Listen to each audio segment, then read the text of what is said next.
bringing art to life. I was contemplating this morning and it came to mind the book of Job, which is from a narrative standpoint, from a allegory of storytelling, becomes one of the more fascinating books in the Bible from a cinematic standpoint. Job is, from a human standpoint, Job stands in the position of the majority of people in life, possibly in a little bit higher level, but for the most part, most people in life do well. I mean, they raise a family, they have their priorities in the right place, and they seemingly, with a few bumps in the road, seemingly do the right thing as far as formula might be considered. When you look at the book of Job, much like Faust, God makes a deal with the devil that he can have his way with God's servant. And in life, we are quite, it's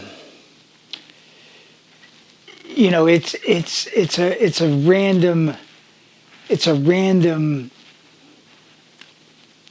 random life.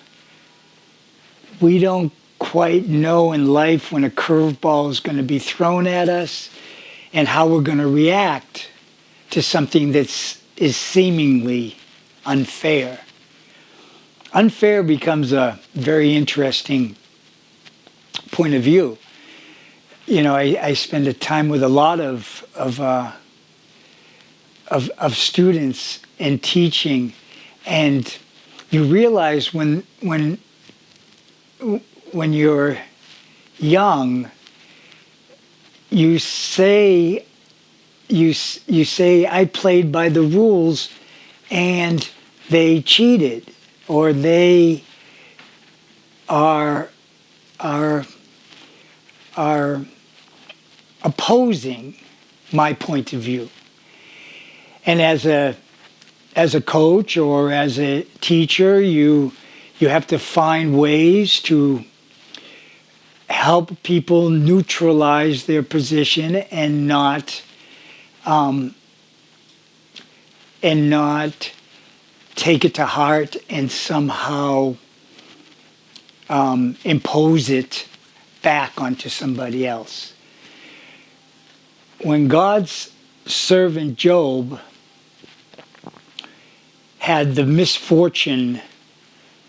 misfortunes placed upon him. He was a wealthy man. He was a very successful man. He had a thriving family and 4 sons and 3 daughters. And Job's world was turned upside down. Messengers came to him and said, "Your fields have been set on fire, and your cattle and your crops are gone." Another messenger came to him in a short period of time and said, "Your children are all dead." And as you might imagine, he was frozen in time. His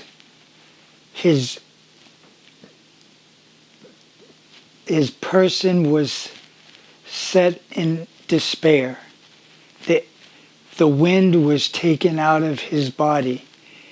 And because Job was a faithful man and a man of God, he wouldn't curse God. He wouldn't blame God for what happened. But he was mystified by it. He was confused by it. He was, in his sense of righteousness, felt that that was unfair. Job's friends that were close to him made him believe that there must have been something in him, in his life, hidden, that possessed this action upon his life. Job's wife was in her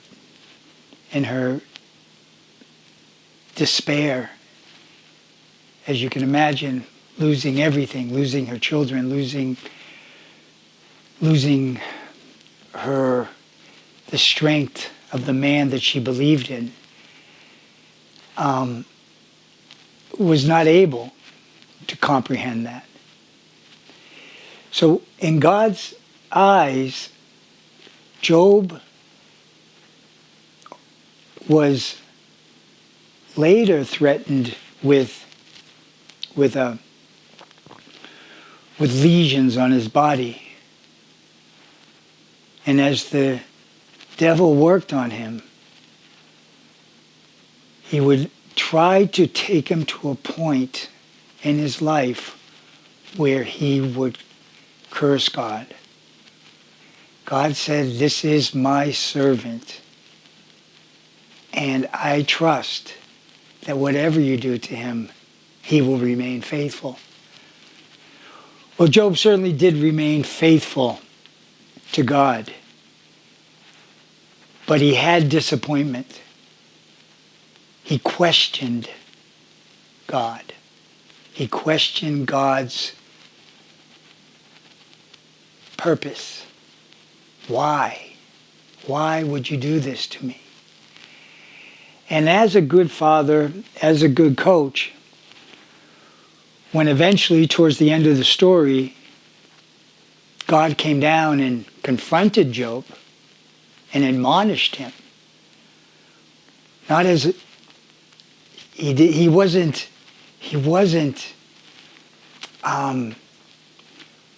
put off by the fact that he was not faithful, because he believed he would be. But what he was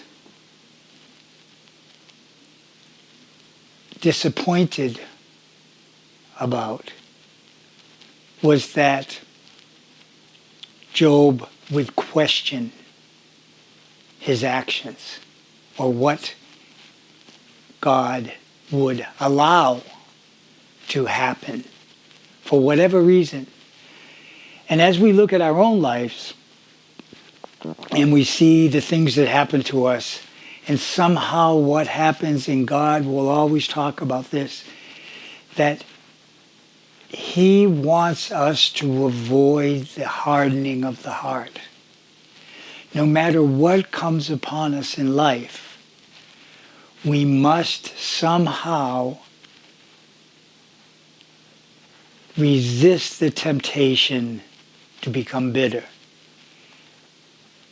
to place blame, to feel as though we have been unjustly served. Everything in life that God does, that happens to us from a spiritual realm, is placed in our life to help us to navigate when things do not happen to us as we would like them to happen. And how is it that our attitude, which is a huge part of Christianity and a huge part of the spiritual evolution, how do we keep our attitude on an upper level? In tennis, we talk about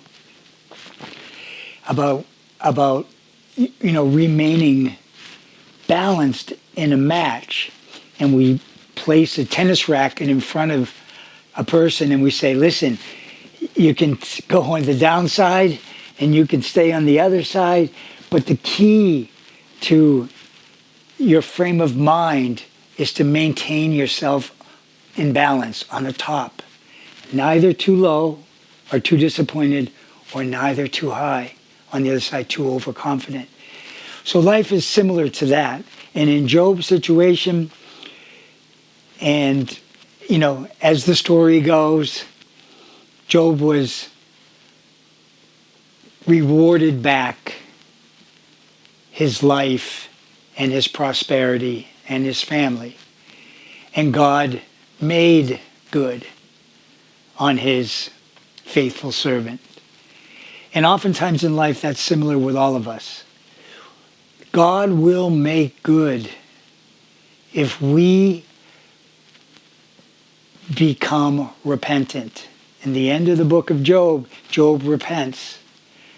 He repents that he questioned the creator and maker of this world. And God received that. And in life, we need to fully repent that we even question what God is doing in a world that is abstract at best to us. If we want to be people of faith or believers, if we want to question God throughout life, which a vast majority of people do, it's not that they don't believe in God, but they don't believe that there is a God that would allow the kind of things, the atrocities that are happening in this world. And that places their spirit in a suspicious place, in a place that is oftentimes playing God in life, saying there could not possibly be a God that could be that could be that evil. Why wouldn't there be a God that would make everything right and make everything harmonious? Well, certainly God is giving us the gift of life and asking us to plot our courses and try to make the best out of the cards that are dealt to us. In life, we have to maintain a positive attitude as we evolve. It's very easy for a child to be enthusiastic and positive. There's a whole life ahead of them and very little experience behind them. But as the tides change and as experience starts to